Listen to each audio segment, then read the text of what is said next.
Where are you finding the experts to talk to and culminate to get this research? This is a very ambitious trilogy. As I was thinking, oh my God, what an amount of research must have been done.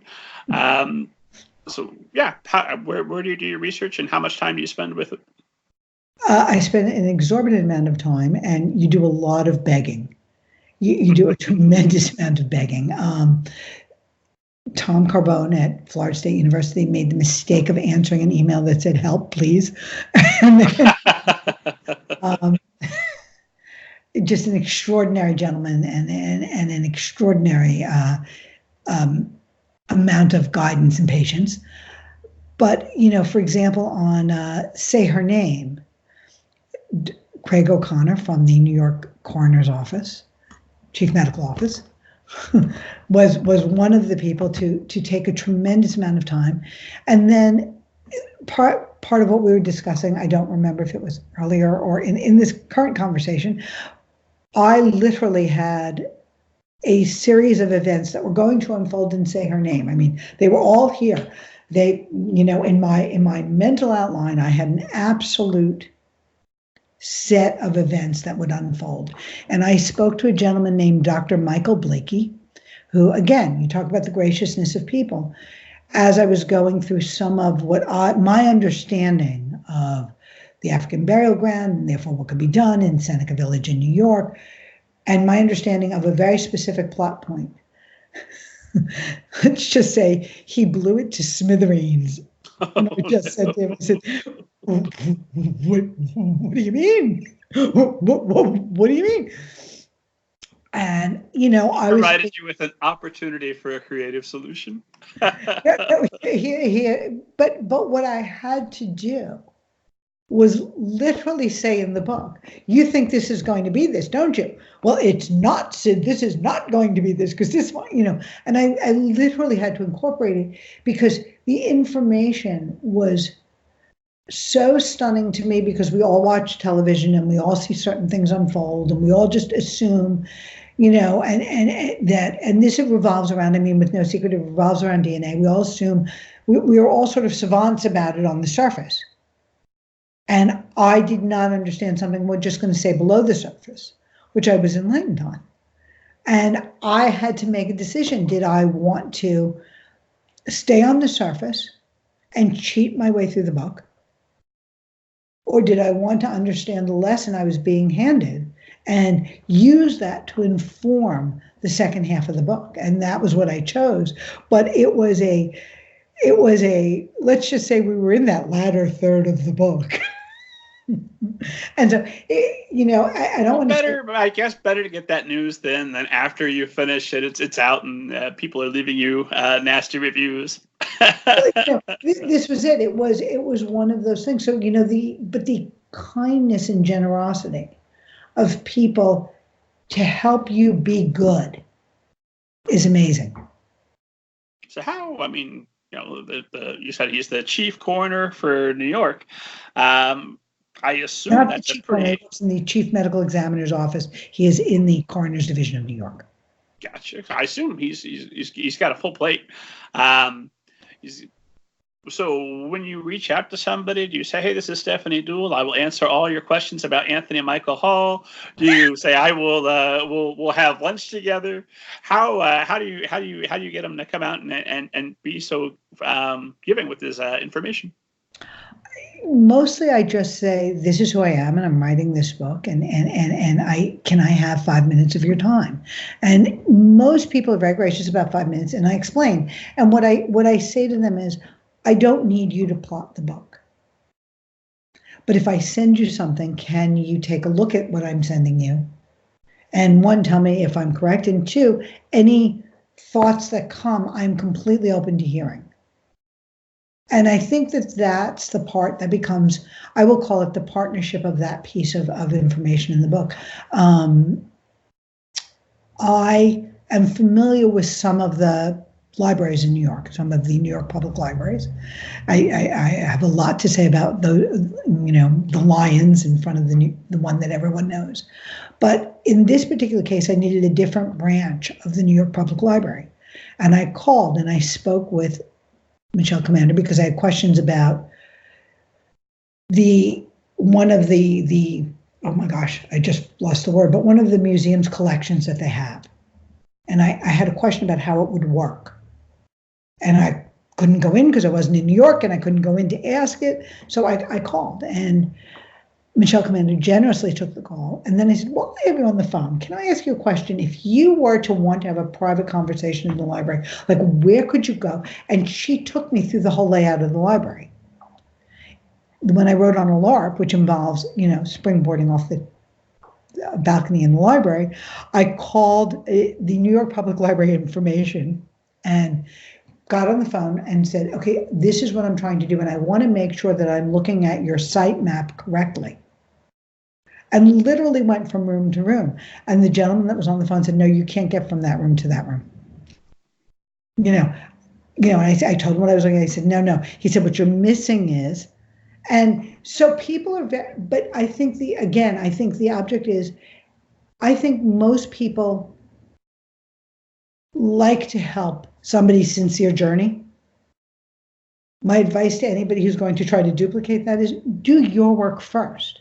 Their job isn't to give you a plot, and their job isn't to, but if you get on the phone and you say, this is what I'm doing, and can you help me with 3 minutes of your time?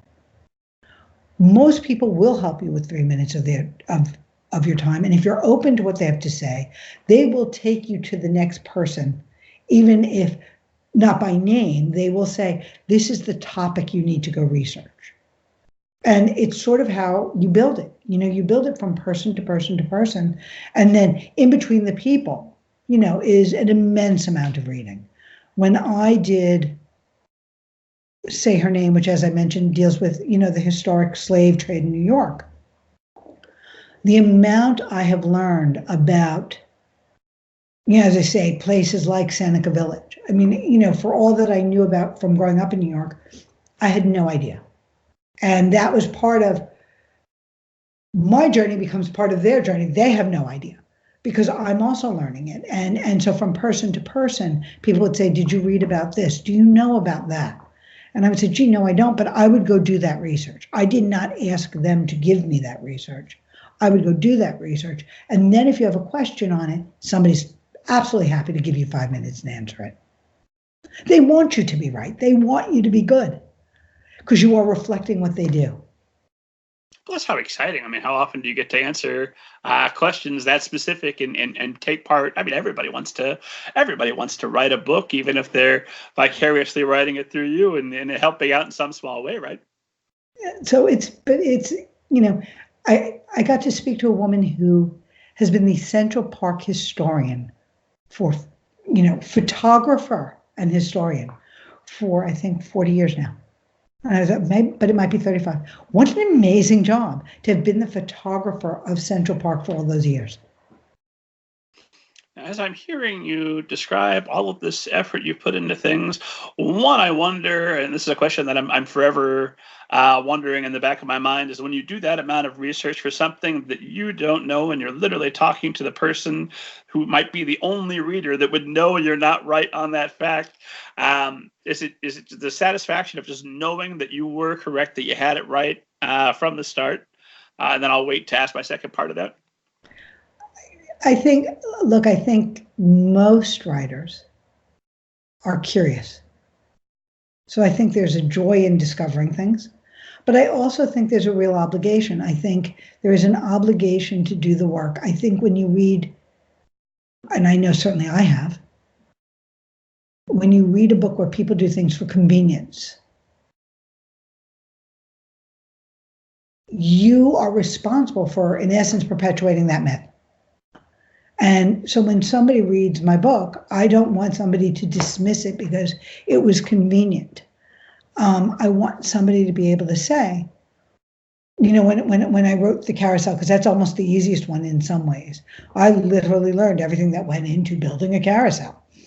And then it becomes about modifying all of this research that you've done into the bare bones to seed what you're doing creatively and artistically, so that somebody who's actually done this says, wow, they really did their work on this. But for somebody who's never done this, they can say, wow, this is really fascinating. And then you throw away everything else you learned because it doesn't, the danger is always writing only to write down what you've learned. Yes. And so, you sort of, I threw out a chunk of the carousel, which had to do with something called rounding boards, because it was way late in the book. And I realized that the only reason that this existed in the book was so that I could prove that I learned something about rounding boards. And I was like it had no plot perspective anymore. Now it was just about, look, let's do rounding boards, and and outline 10 pages of the book. And I'm asking you these questions about research facetiously a little bit because I've gone to a hospital and stopped people and said, hey, if zombies came here, what would be the best way to kill them? What would be the best way to get away from them? Show me your escape plan. What would you do? So I absolutely get it. But to hear you talk about this, it sounds like you've got nothing but time. And I know that can't be true because I imagine just your television duties alone, on top of everything else you have in your life, must take an incredible amount of time. So when do you... Is this kind of like what you do for pleasure, going out and doing this research and obtaining this information, or do you also have, I assume you have hobbies and interests and things that also cut into your time? Yeah, how do you make time to do all of this research? Well, I think it's always interesting, isn't it? It cuts probably into the time that would be my reading time. I don't read or watch as much television, certainly, as I used to, because life does get busier. And where do you find it from? You kind of have this handful of shows that, you either want to see, the occasional binge. I mean, I just watched recently the show Unbelievable that came out, and I was like, and it was unbelievable, and I wound up just, glued. So other things go out the window so you can do it.